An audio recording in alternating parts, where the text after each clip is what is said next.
All right, guys, what's going on? First week of Discord draft review. There's a ton of submissions. So thank you guys for posting those. I'm kind of excited. I do so many drafts, and we're constantly talking in Discord, we're talking on Twitter, or I'm doing different shows with different people, and we're talking about strategies, we're talking about all this different stuff, and seeing how other people are implementing, maybe whether it be different strategies than I have, different strategies than other people have, right? Like if you go to the Discord and see what was being posted in there, all these different drafts, like they're all unique, and we all come about this game from a different lens. And I actually think it's it's helpful for me, to being selfish, doing this and seeing all you guys drafts and how you're kind of implementing different things, how you're viewing, the player pool, how you're viewing the correlations and the structures and all this different stuff, right?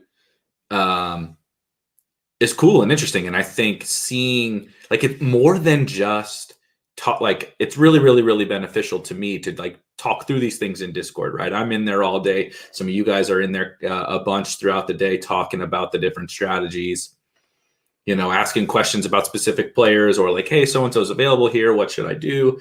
That's awesome.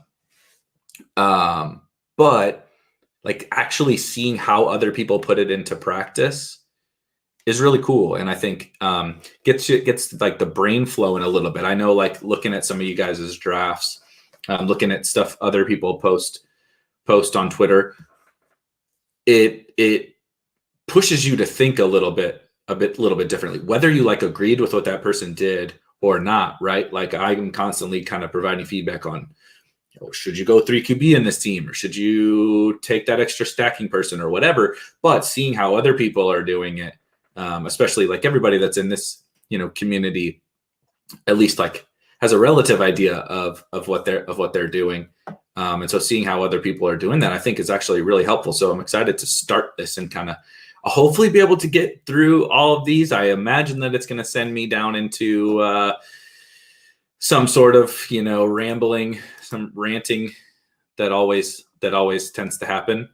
But let's just go ahead and get started. So I'm literally just going to pull these up, kind of zoom in, and start talking about a little bit of what we're doing. So if you're here and I start to pull up your screenshot, you want to fire away questions, please, by all means. So AS Cole, I think Andy, is that your name? Andy Cole posted our very first one. Let's see if I can zoom a little bit so we can see. Oh, this is the second, of course. Let's go to first. And this is a little bit of a pain, but that's okay. So first team, 2, 5, 10, 3, which is actually a really fun structure on DraftKings. I like that there's DraftKings drafts in here too, to see, so we can talk through kind of a lot of structural differences. They're really huge. I talked about it with Davis. If you listen to Davis and I's Sports Grid Spike Week crossover pod last Thursday, we actually talked about I'm not certain that people think enough about just how crazily different those extra 2 picks make things. We've talked about in the Discord a lot already, the differences between, the sharpness of DraftKings compared to Underdog, but also those extra 2 picks. I think people probably screw up a lot too. And so I've seen a lot of you guys posting really smart teams with those 2 extra picks. And I think the 2, 5, 10, 2, or 2, 5, 10, 3 is a really good way to go about, what you see here, a hero, Zeke, hero RB, anchor RB, single elite, whatever you want to call it. You get your Zeke. And so now I have Zeke is my legendary, my anchor back that's just riding me in the RB1 spot. And then I'm taking 4 more shots at that RB2 spot with some different upside guys, combination of upside guys, and, I don't even want to say floor backs because pass catching backs aren't necessarily floor backs, but guys I know are going to be accumulating some points, right? And we'll see that a little bit down this team. So anyway, Russ to Lockett stack, definitely like that. Like I said, Zeke anchor is a fine start. You're not going to hear me saying anything negative about AJ Dillon. I also think AJ Dillon fits every structure, but he's really powerful in this structure. And I think the backs that you took here is a really nice combination of backs for this structure of team. So you get Nuke in the second, you get A-Rob, Lockett stacked up. You get your single elite tight end. So we'll get down to the other tight ends and maybe talk about whether you might even be able to go 2 or 3. But again, having the flexibility with the 20 rounds to take a third tight end, even with Mark Andrews, I think is okay. Chase, love Chase. Chark is really interesting because I'm actually currently writing up the top stacks that I'm posting on the website in the guide section. And the Jaguars are going to be one of them. But Chark has been a guy that I've been mostly out on. I've been taking, obviously, a lot of Visca and a fair bit of Marvin Jones. And, Colin Johnson's one of, if not my favorite, last round wide receiver flyer. So I haven't been taking a lot of Chark, but he's really starting to fall. And so I think that that's going to start changing a little bit as Visca continues to rise. And I think Marvin's probably going to rise a little bit with, he's getting touted and stuff. And we're already starting to see Chark fall. I mean, you see him here, ADP, almost to 92 already. Him and Marvin might even flip, in which case then I do want to start taking some Chark. So totally like the Chark shot here. Corey Davis, definitely like Corey Davis. And then Moss and Hines are awesome fits in this structure. So let's pull up the rest of the team really quick. Sterling Shepard, keep firing shots on goal at wide receiver. Everett. So here's where tight end. If I have Andrews and Everett, I love Mo Alley Cox. You took Mo Alley Cox as your third tight end. I would probably stop, but I can't. I would probably take one more shot at running back or wide receiver if I have Everett and Mark Andrews. Are they the same buy? Is that maybe why? No, not the same buy. So that would be my only, and I don't think it's like a black or white thing. It doesn't have to be a wide receiver or a running back there, but I think I would rather take a shot on goal at one of those spots. You take Wentz and you have Hines. Oh, okay. So you're kind of stacking up the Colts there. I get that. And I think the late round quarterback paired with Russ is really nice. This is a really nice team. The other thing about doing this and going over some of these teams is a lot of people don't like to post their bad teams, right? Or the teams they made a mistake. So you're getting to see some of the other people's good teams. This is a very good team. And you start to see just how hard it is going to be to win this thing, because we're going to go through 20 teams today, and they're probably all going to be really good. And so you're this is kind of how I feel, but I also don't think it's, like I said, it's not black or white. Just because I also think Andrews on PPR specifically, it's a little bit fringier of the bankable elite tight end. And maybe it's certainly possible I'm wrong. You're definitely spending the draft capital on him to be elite. So I think I would lean towards the 2 tight end and taking that other shot. But also Andrews is, kind of an efficiency player that doesn't benefit quite as much from full point PPR. So if you get late and, you are building out a Colt stack, I think that's okay. All right. Let's see what we got next. Good Lord. Puppy 2 had to submit a bizarre team. See if you guys can see this. Let's zoom in a little. Herbert and Fields. Okay, Herbert sliding has been kind of nice. Fields at pick 149 is nice. I'm certainly not going to. This is also true. Doubling back to the Andrews thing. I agree. He might be a volume guy now if they're trotting out Tylan Wallace and Devin Duvernay at wide receiver because nobody else can stay healthy. All right, so zero RB team with really sick value on Herbert and Fields. You got the Fields to A-Rob stack, Herbert to Mike Williams stack, and you got Mooney and Tyron Johnson. So double stacks for both of those guys is really nice. That's one tight end. I didn't even notice that at first with the single Kelce. I go back and forth on that. I have a couple. I've done a couple just because I think I want to have it in my portfolio. Some of you guys are a little more bullish. I've seen some of you guys posting some of these in chat, are a little more bullish on the single Kelce, but I get it. I mean, I really do get it. Like, I'm like on a lot of my Kelce teams, I have this late, you're taking late round darts on a tight end. It's like, how many points are you really giving up? So I get it. I get that. And then what that allowed you to do is, you're full blown zero RB and you just got tons of volume thrown at the running back position, right? You need some kind of Moss, Pollard, Madison, Darrington breakout, and you mixed in Drake, McKissick, Gio, and Moss obviously has an early role too. And it's kind of fun. This is a kind of fun build. You got the two double stacks, right? With two quarterbacks we like. You used that Kelce thing to do something pretty unique with a zero RB structure. Tons of firepower at wide receiver from DK on down to Mooney. It's a fun team. I like taking different angles to something like this. Getting a Kelce, it's a really interesting structure. Kelce, zero RB, and don't draft another tight end because you obviously are getting the benefits of that zero RB thing with another run, right? You got to throw on Darrington or Gio or something like that. This, zero RB with a single tight end, I think makes more sense than like any sort of balanced structure.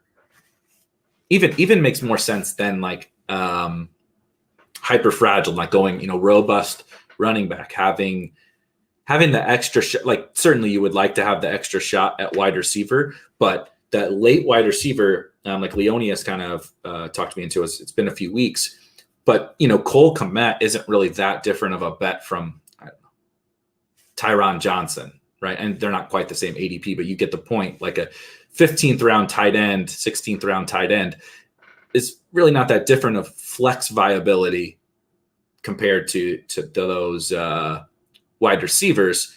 And so when you have running back taken care of in a robust structure, it plays itself a little bit more to taking that second tight end and not giving up those points there. But anyway, I like this. This was a really fun submission of a team.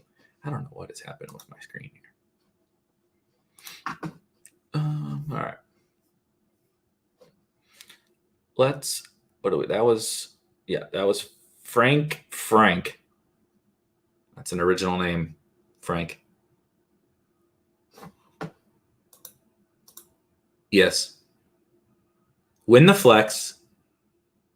Because if you win the flex, that automatically means you're winning other positions. Because in order to win the flex, you have to win other positions, right? Typically wide receiver, but also the like hyper fragile is like winning the flex with a third running back, and then using the volume to still win, right? The premise of winning the flex isn't even really necessarily about the flex. It's about the fact in order to win the flex, you have to win a requisite number of other positions.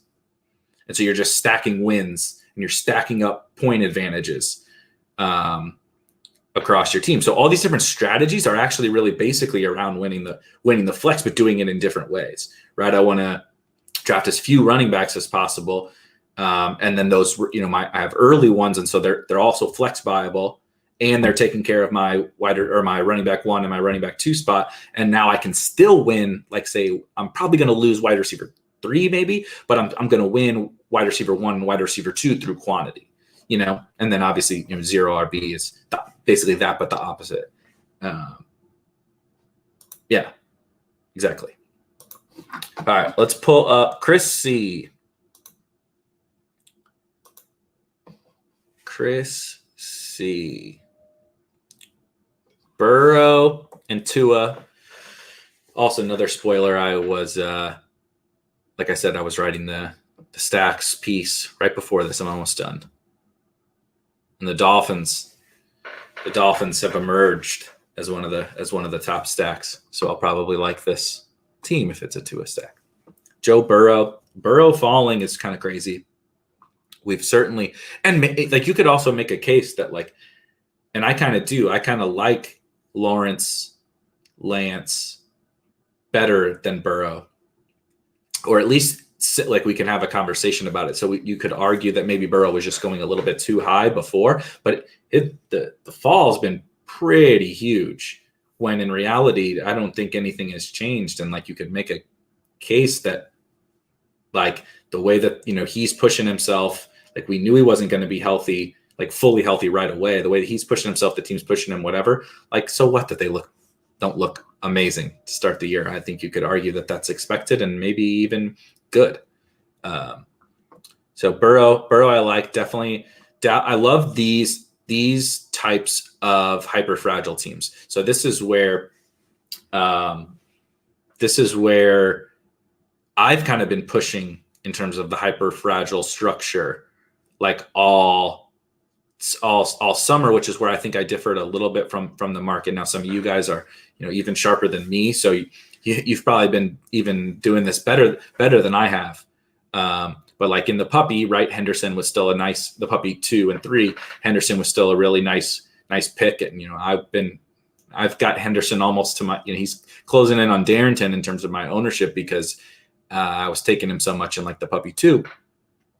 And you can use like edges like that, like Henderson. So you get the Dalvin thing, right? Dalvin or CMC. Now you can use that. Henderson falls to you, and you get to use him now as the basis to this hyper fragile team. You're counting on Henderson being a smash. You're counting on Dalvin being a smash. And now let's mix in like, right, Dylan's like the upside bet, but also has a little bit of standalone value. Like you might use his weeks here and there, right? Pollard is mostly just an upside bet, but mixing those archetypes is so, I absolutely love it, right? You get your two anchor backs, and then you get this combination that Dylan provides that's just perfect for this structure. And then you also get the upside bet of Pollard, which allows you, I assume you went, 2, 4, 10, 2, right? So you get all the benefits of the hyper fragile thing, all the upside of like, zero hero RB basically with the Dylan and Pollard types.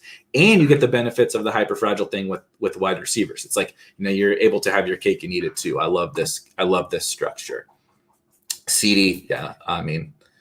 Higgins. So the Burrow, Higgins, Boyd, that's a fun stack. You have Tua, Waddle. Yeah. Tua, Waddle is a fun one. DPJ, a bunch, and taking the right types of guys as the draft went on.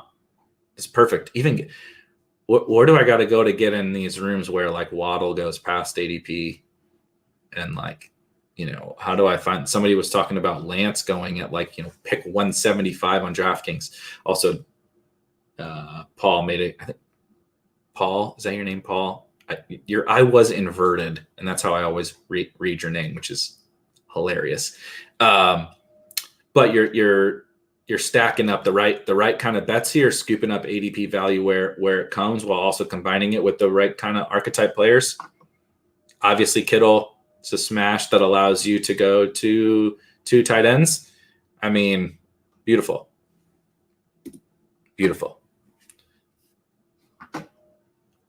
Keep on moving down the list. Hendo 6RB. Holy, pick 150 for Lawrence. How did you swing that one? That is crazy. I love Lawrence. I was so heavy on Trey Lance early that I had a little less Lawrence probably than I necessarily wanted, and so I just been smashing Lawrence teams for a little while, and doesn't get much better than Kyler Lawrence pairings with the Kyler Nuke, AJ Green stack, and this is one of the older AJ Green teams before he's now going in like the 12th round. So you get the double Kyler stack, even get a little Amari bring back for week 17. Get your Lawrence to Marvin. Again, the right types of wide receivers here. I'm curious what you guys think about 6 running backs versus 5 running backs in this structure. Because I have counted typically Henderson, when I take Henderson in a structure like this, as like an anchor. And an anchor, I am in an anchor draft, especially on underdog, I'm really trying to stick to 5 because like I want I made my bet on Henderson. I know Henderson doesn't go in like the top 2 or 3 rounds, but that's kind of how I've treated him, like maximizing him in this structure. And then especially when you have Sermon too, and even honestly Rojo. So like Henderson, Sermon, Rojo, Gus, those are all like, you're going to get good weeks out of all those guys from the jump.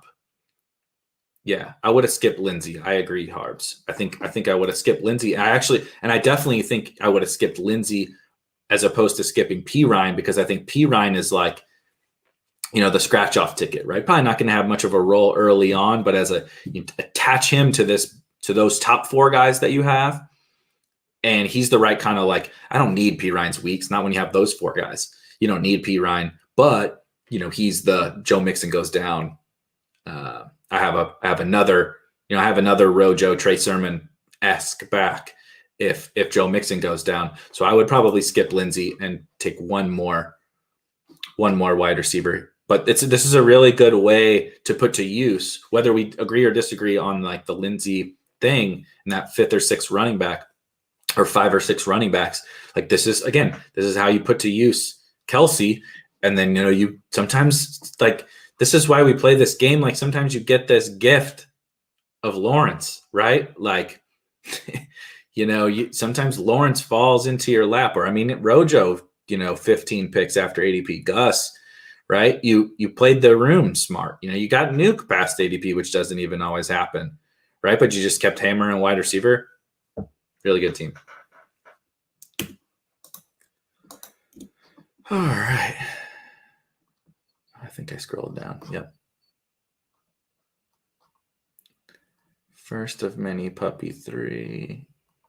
Okay, now we got a CMC team. Everybody's always wants to submit like their CMC and Dalvin teams because they look so pretty. Lance, Lawrence, CMC, Dylan. Okay, sold. Looks good. No, 2592 is probably like, I think if I was building the optimal tournament structure, it's probably that.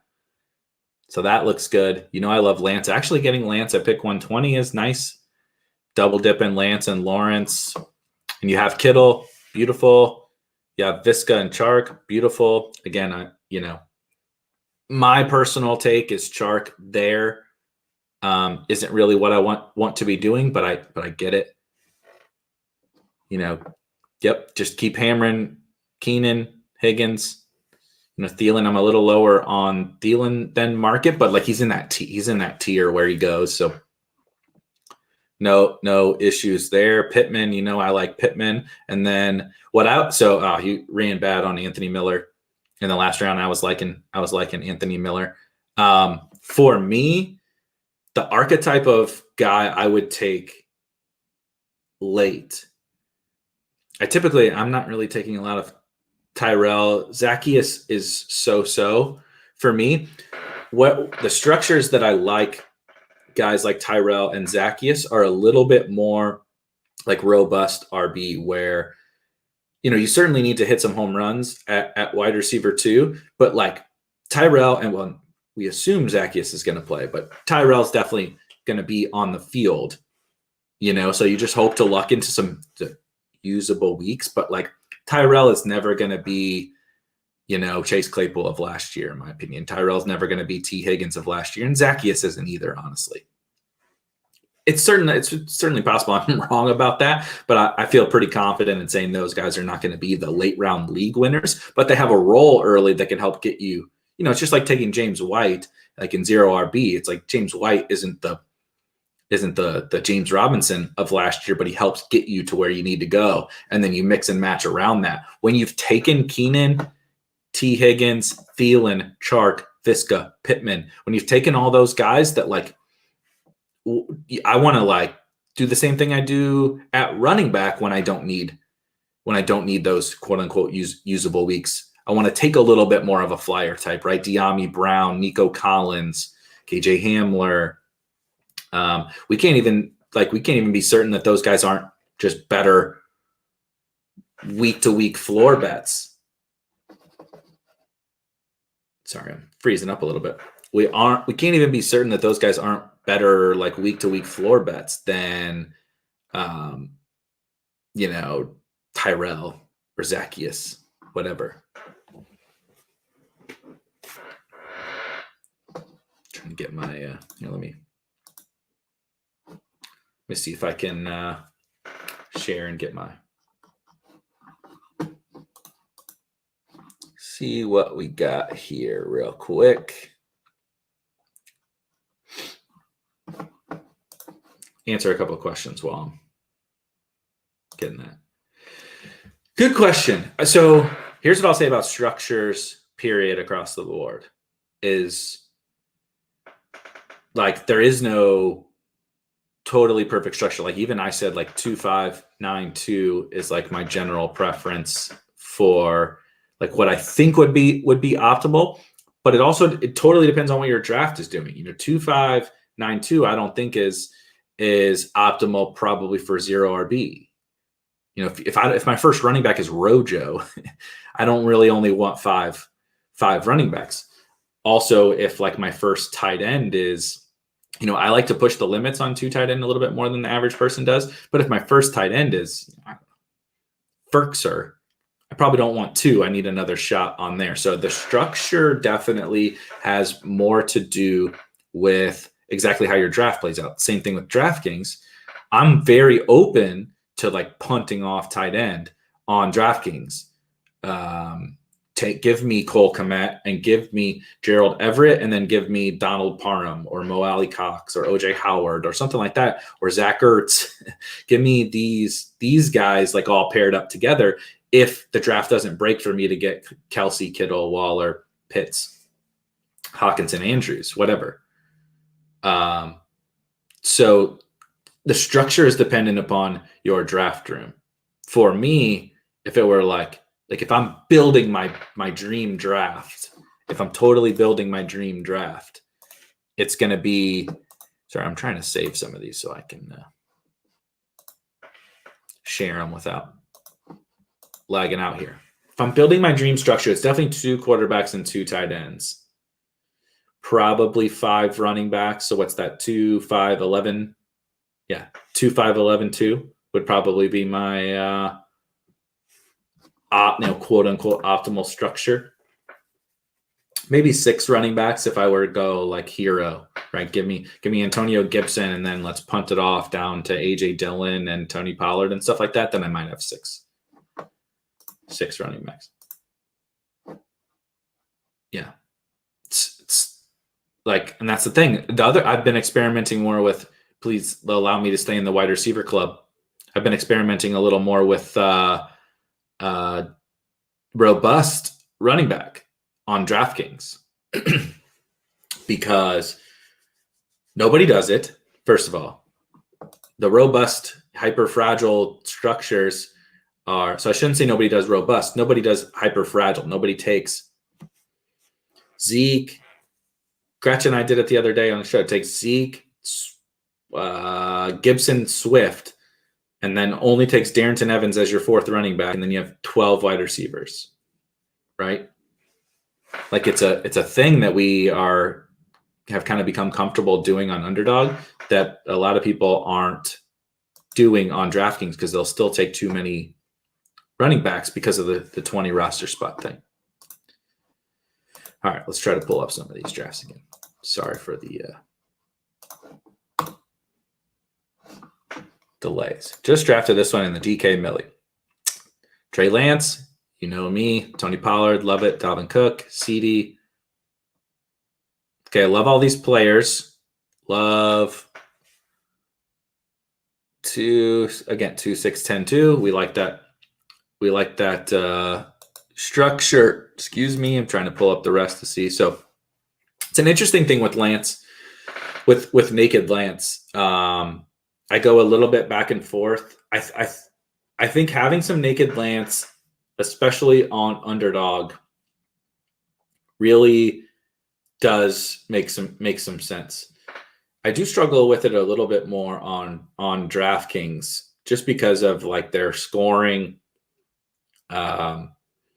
Full point PPR, like it's going to be hard for Lance to be the winner, I think, without still exhibiting some passing upside, which could mean, really big Debo weeks or Ayuk weeks or Kittle weeks if Lance is having the huge rushing season. So I go back and forth a little bit. Let me pull back up the first one.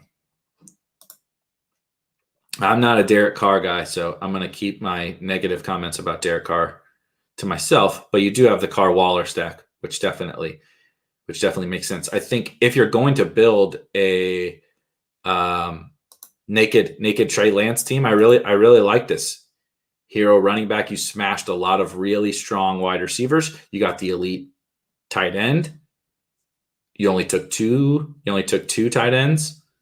And you got the double stack with Carr too. And I mean, like, I'm not really on Carr. I will say Carr on DraftKings, where he can, if everything were to break right for Derek Carr, you're needing a lot of elevated passing volume, in which case that 300-yard bonus is going to be really huge for him because he's not going to run. He's probably not even going to throw that many touchdowns, but you need that 300-yard bonus. So I think he makes a little more sense here in this, where you took Darren Waller and now I got Hunter Renfrow too, right? You're kind of stacking up those bets. So you did a really good job. Even when this happens to you, right? You had the Tua stack set up. It was going to be beautiful. This team was going to be absolutely beautiful. And then this happens on DraftKings all the time. Oh my God. It happens to me all the time. This is why I have so much Darnold. I have so much Darnold and Zach Wilson on DraftKings because I try to push it with my quarterbacks. And the next thing you know, it's the 13th round and the best quarterback left is Daniel Jones or whatever. Like, DraftKings is just absolutely ridiculous with their quarterbacks. And then sometimes, like somebody posted in Discord earlier, they're like, oh yeah, Trey Lance just went at pick 175. I'm like, on what planet is Trey Lance going pick 175? Sometimes, the QB thirst happens here. You can't even get Tua near his cost. And then other times, these guys are falling to the 16th round. Like, it doesn't make it doesn't make any sense. Oh no, Pat tagged me in a tweet. Let me pull it up really quick.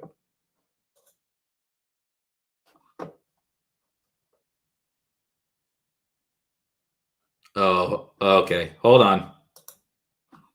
Oh, baby. All right. I'm going to try to keep it together on stream. I just want it to be known that it's not going to be that easy for me to keep it together.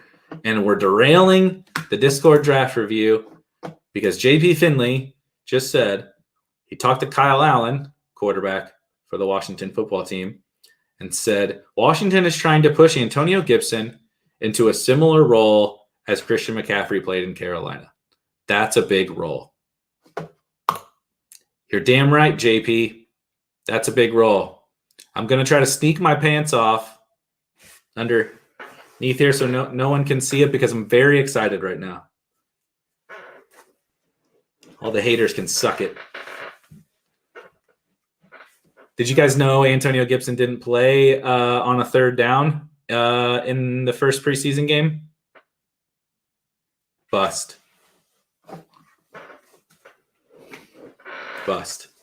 Sorry.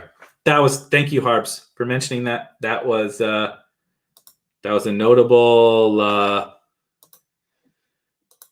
very, very notable news break there, I feel like.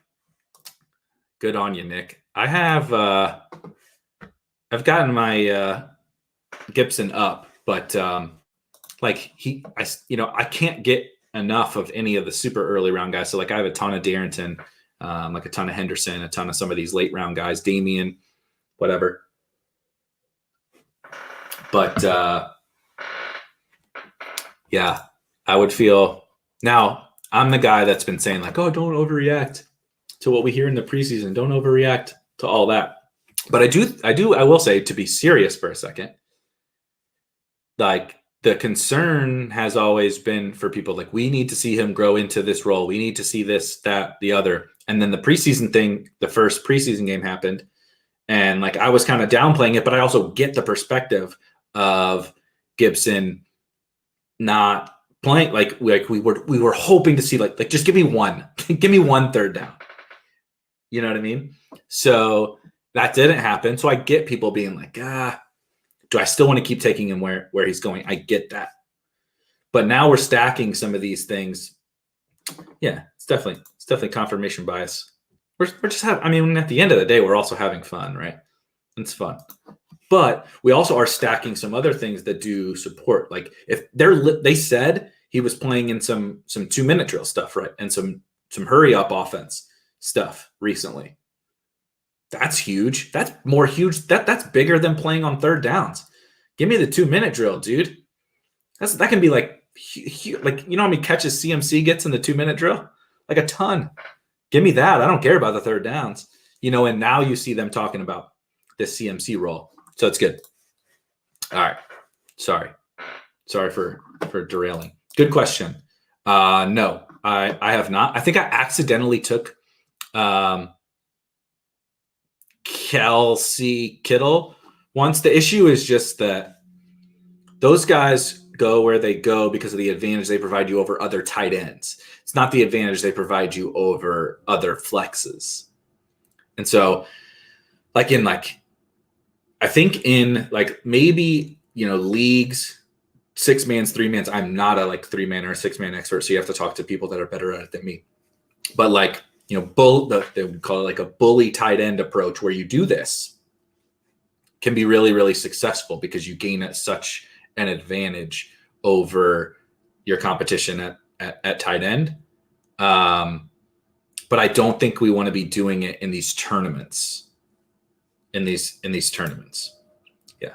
So as Trey says, only in a 3-man.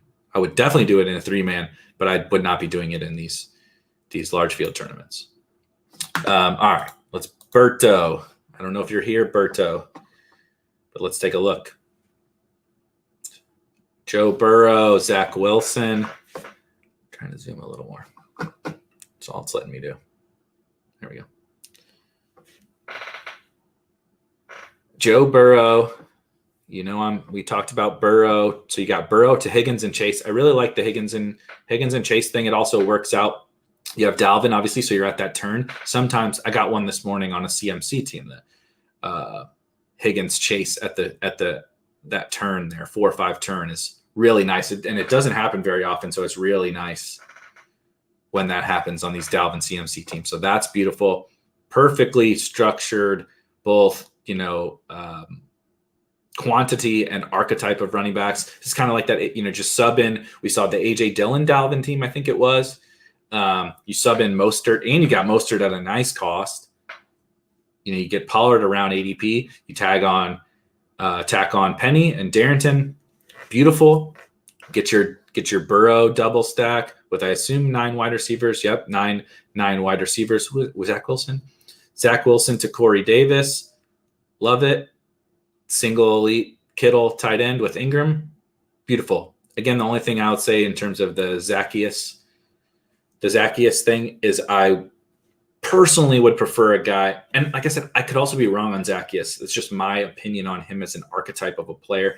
I would prefer, give me one of these rookies, even if they're a lot thinner in terms of what their kind of median outcome is. Give me one of these, even like Quez Watkins. I know this was probably earlier before we thought it made sense to draft Quez Watkins, but give me one of these guys that could be a top 25 wide receiver if all things break equal, even though the floor of playing time and targets and stuff might be lower than Zacchaeus. That's just like the one archetype. But I mean, I love this is beautiful. I love the rest of this. That was Berto, puppy draft. Trey Lance, Zach Wilson, Sam Darnold. See, this is where I probably differ a little bit. I like to push the limits on my Lance teams. You got it, brother. I like to push the limits on my Lance teams, and I probably wouldn't even take 3 here. However, 3 quarterbacks. However, what I love is you got real fun with this team. I really like some 3 RB teams, and you got bigger cojones than I do, even with the 3 RB with AJ Dillon as your third.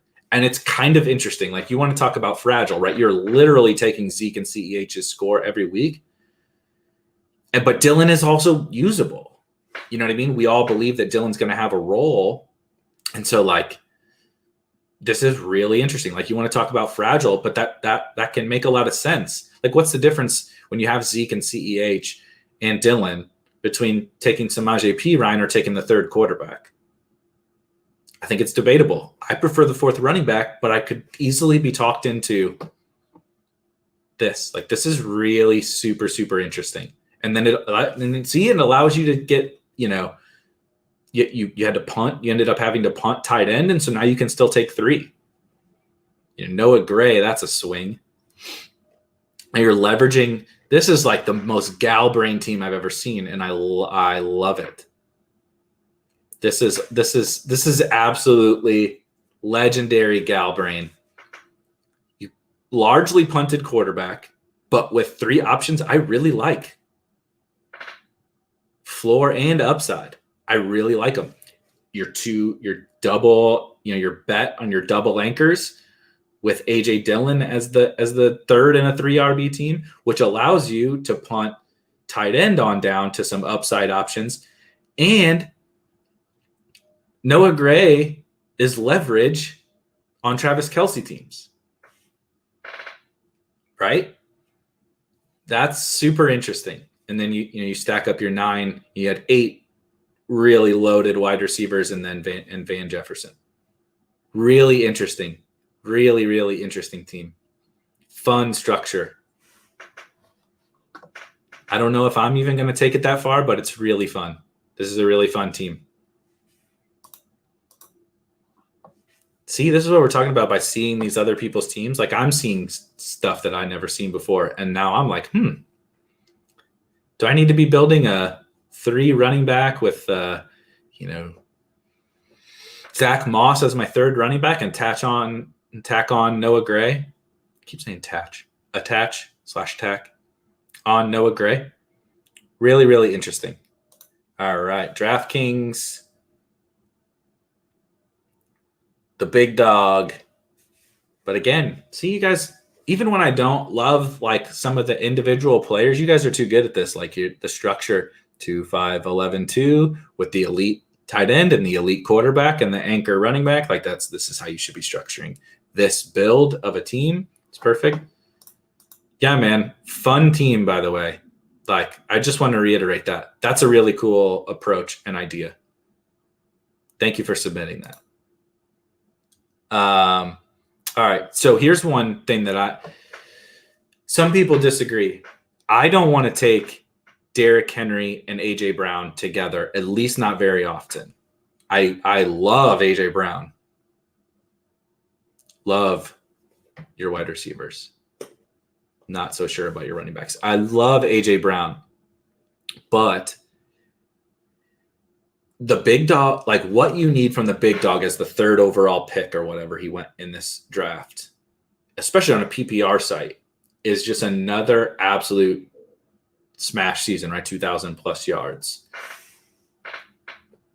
And AJ Brown can still be really good, but as a 2nd round pick, 3rd round pick, at the 2-3 turn-ish, you got good value on him or Waller, one of the two. You got good value on in this draft. However, like I still need this guy to be like a borderline league winner. And so I really struggle with that. I don't want to be, unless like I'm stacking it up, right? Give me not necessarily in this team or even at these costs in the current ADP, but give me Amari and CD where I'm stacking up a passing game, as opposed to Henry and AJ are so negatively correlated, not even just like running back and wide receiver, but like they're the way that they get there.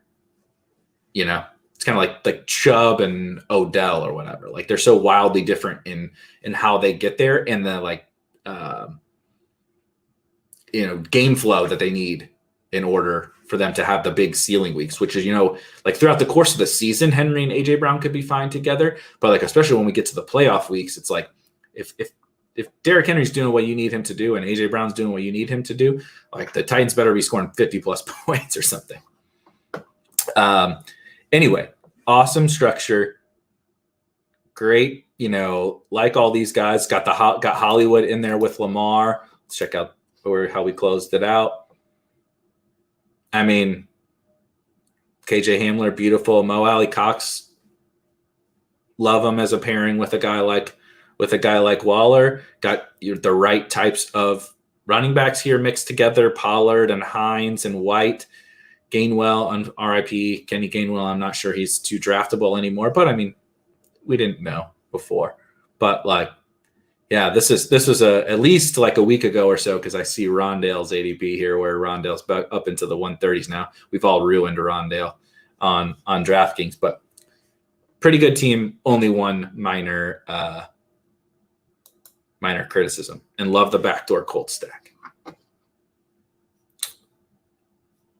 Would love to hear your thoughts about that. Oh man, I saw I think maybe two teams that had this double 49er running back thing, and I personally don't love it. I actually think you can take two running backs on the same team so the 49ers are an example of this, where the backfield is really valuable. We know that. But I wouldn't take it when you have to spend a 7th and an 8th round pick to do it. Basically. That's the big thing, because we want, this is typically not the right way to think about this, but we want our picks to, exceed where we're getting them at. Which is not, like I said, I actually don't really love this way of thinking about it, but a simplistic approach. Like I want Trey Sermon to be closer to this league winner type. And I want, and Raheem Mostert has nearly the same cost, so he has to do largely the same thing. And when only one of them can be on the field at a time, right? Only one of them can it's not even like a passing game where Debo and Ayuk are both out there. I just don't see how a 7th and an 8th round pick in the same backfield get there. Like they could ping. I mean, what you're betting on ultimately, right, is them ping-ponging back and forth good weeks, both staying healthy and basically being in a committee in a really good backfield. And so I think they can both be like maybe a little bit better, but at a 7th and an 8th round cost, I think it's tough. I think you're capping your ceiling at that versus this question. I think this is actually more reasonable. And Davis and I talked about this also on our show last week, where like nobody is handcuffing CMC with Chuba, and we think that it's a bad, we've convinced ourselves that it's a bad pick, but that's been like a long running, like season long thing and whatever. And I'm still not sold that I would want to do it, especially in 18 rounds. But I could at least be talked into it where like, okay, CMC is that RB1. What if he misses, I don't know, the first week of the playoffs? And now I have the best team in this whole tournament, but I just happened to lose CMC because he got a concussion and I'm out. If I could drop Chuba's score in there, maybe I could still actually win that first week of the playoffs. And advance. So anyway, that's a really, hyper-focused example, but I think it's at least worth discussion of like, give me the 17th or 18th round pick in this really high value offense, as opposed to, kind of like the 7th and the 8th round picks, because it's not that like they can't, each of them can't be good. It's that like the opportunity cost of, okay, trade, or the probability of them both, far exceeding their cost is really, really low. It's possible they both slightly outperform, but even then there might be you should have taken someone else at that range, or they just both slightly overperformed and your team just wasn't good enough. So there's just a lot of negatives to both of them at that cost. And see, yes, but then you use the 7th and an 8th round pick on it. Like I have teams, like you're not, the problem is it's not, you're not just in a 12-team league. You're in a tournament with 150,000 people in it. So there's every single other league has Trey Sermon and Raheem Mostert drafted in it, right? I have a lot of Mostert and Sermon. I don't have any of them on the same team. So if this example happens that you just said, I have a better team than you, right? So like draft Sermon once, and then the next time draft Mostert and get your exposure to those guys. Just don't do it on the same teams, because if one of them fails, I have, if Trey Sermon fails and Mostert is a smash, like I have Visca, Michael Gallup, right? Sometimes Dak is there in the 7th round, right? Like I have those guys in the 7th round and you have a failed pick. Other than that, not trying to rain too much on the parade. David Montgomery is a guy that I have made it clear that I don't love, but pick 58 is pretty good. I think you said this was Henderson before the Akers news, so that's also certainly makes the Sermon Mostert thing look better when you have Henderson at pick 135. Let's see, Brady to Evans and Godwin.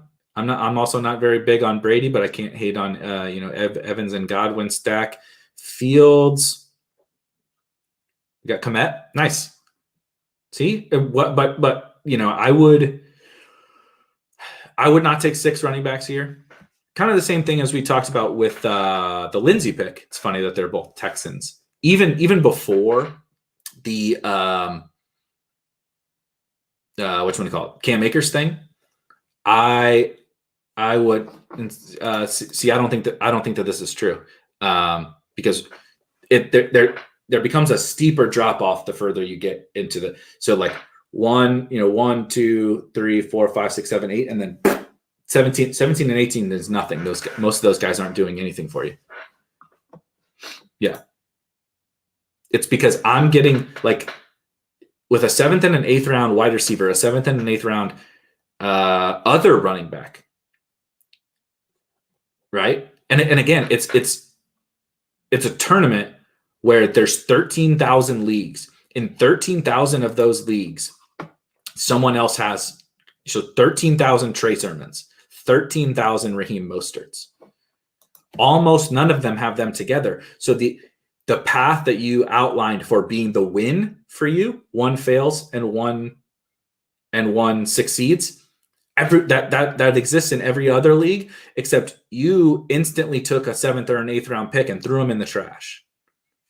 Everybody else that has those guys has a 7th or an 8th round pick that could also be a smash, right? And they won't all be, but there's 13,000 shots on goal of Trey Sermon is the league winner. Now they also have a 7th or an 8th round, an 8th round pick that they didn't just throw in the trash, right? He's at least usable, or he's a smash. But anyway, the David Johnson thing, I would change David Johnson even before the Akers thing. I would change David Johnson to a wide receiver or tight end if you don't feel comfortable with it. But I like the Logan Thomas and Cole Kmet pairing. I like that, and I like these wide receivers. It's a good team. I think we might disagree a little bit, like on the 49ers running back thing, and then maybe like the DJ versus another position thing. But outside of that, I mean, also looks good. You guys all submit teams that like they all look good. All right, gonna try to hit a couple more here in a couple minutes. So I'm going to try to rapid fire through a couple of these. If I didn't get to it, I will do everything I can to get to it next week. We'll start with the ones we didn't get to next week. So Dak, I love scooping up this Dak. Oh my good Lord, Tua pick 176. Wow. That's beautiful. Diggs, AJ Brown, Amari Cooper, DJ Moore, Chase Claypool, Will Fuller. Oh, and you have Fuller for Tua. That's nice. And you have Gesicki for Tua. That's nice. And Dak to Amari. Okay. Good team. Good team. I'm not on the Jake Funk train, but I get it. Very good team. Pick 176.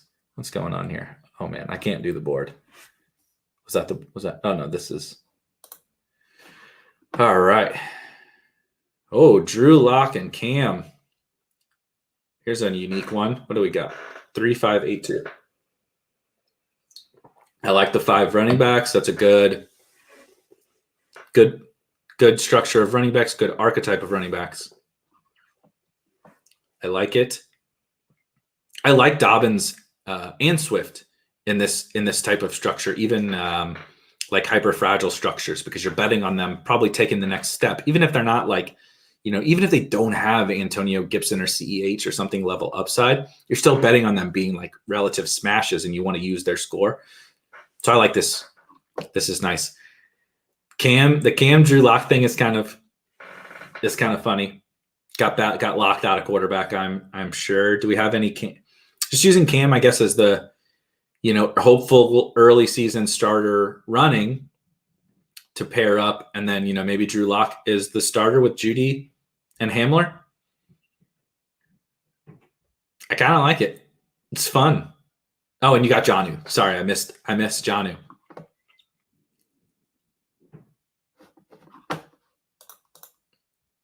It's fair. It's totally fair. This is also a fun team. I like these. Like some of you guys even put, like, I like to push things far, but like the Cam Drew Lock thing is really interesting. Like seeing if you can scrape enough out of some combo of Cam, because Matt Ryan's just like kind of whatever, mostly a floor play. But you have him obviously with Ridley. Seeing if you can scrape enough out of those two guys is really, really interesting. And if Drew Lock starts, the Judy Hamler kind of pairing is it's fun. This is a fun team also. All right, let's hit one more. So I apologize to anybody that submitted that I did not get through. So next week we'll start Boots. We'll start with yours. A puppy three team that you posted here. We'll start with yours next week. I'm trying to keep these to an hour, but that you guys have probably figured out how I ramble and such. All right. Well, this one looks fun already. Lance, CMC, Henderson, one of my favorite stars. Jesus, AJ Brown and Kittle. So CMC and then AJ Brown, Kittle at the turn. AJ Brown at the turn is nice. And then DJ Moore, Henderson at the next turn is beautiful. And then Juju, Debo, and then Waddle, Fuller at the next turn. That's pretty good. Pretty good. Then we come back with Pollard. Nice upside bet. Then we come back with Rondale, and you finish off the Dolphins stack with Tua, or you hit Lance at the Pollard turn. Then you come back with Rondale and Tua, and you come back with Damian. So I don't know if I would take Darnold, but I get it. You're building out the third stack, and this is where the 20-round thing, like, it's flexible, right? Because, do you need a third quarterback in this team? No, not necessarily. But it's also, it could be beneficial to have the third stack because you don't have any, like, you didn't spend for Kyler or something like that. And as much as we love Lance and Tua, there's at least an argument for Darnold, especially when you already have CMC and DJ Moore on the team. So the Lance double stack, Tua double stack, Darnold double stack with CMC, with Darrell Henderson, with Tony Pollard upside, Damian Williams upside, Sony Michel, not so much upside, Parham, Hamler, Diami, Paris Campbell. Good Lord, man. Goodness. See, this is what CMC teams can look like on DraftKings. If you haven't drafted on DraftKings, you're missing out. We can build some monsters. We can build some monsters over there. All right, we're at an hour. Thank you for hanging on. Like I said, Boots, we'll start with you. We'll start with you next week, and I'll try to hammer through these. We'll get into a little bit of a better groove. If you're hanging out today during the day, I actually don't know. I think it'll be live, but I'm not really sure. I'm going on the NBC Sports Edge show with Pat Kerrane and John Daigle. I have no idea what we're talking about. Probably Antonio Gibson. That's what we're going to talk about. That's in an hour and a half or so. Like I said, I don't know if it's going to be live, so I might be spoiling it. But if you're hanging out, you want to come join that, come join us, get some coffee, get a lunch, get an early cocktail, whatever floats your boat. Other than that, be hanging out in the Discord. Tomorrow is the first Spike Week happy hour, 5 p.m. Eastern. So we're not going to be going live at 11 a.m. Central Time, 12 p.m. Eastern Time. Tomorrow is happy hour. I'll let you guys know in the Discord. Until then, I'll catch you guys later. See y'all.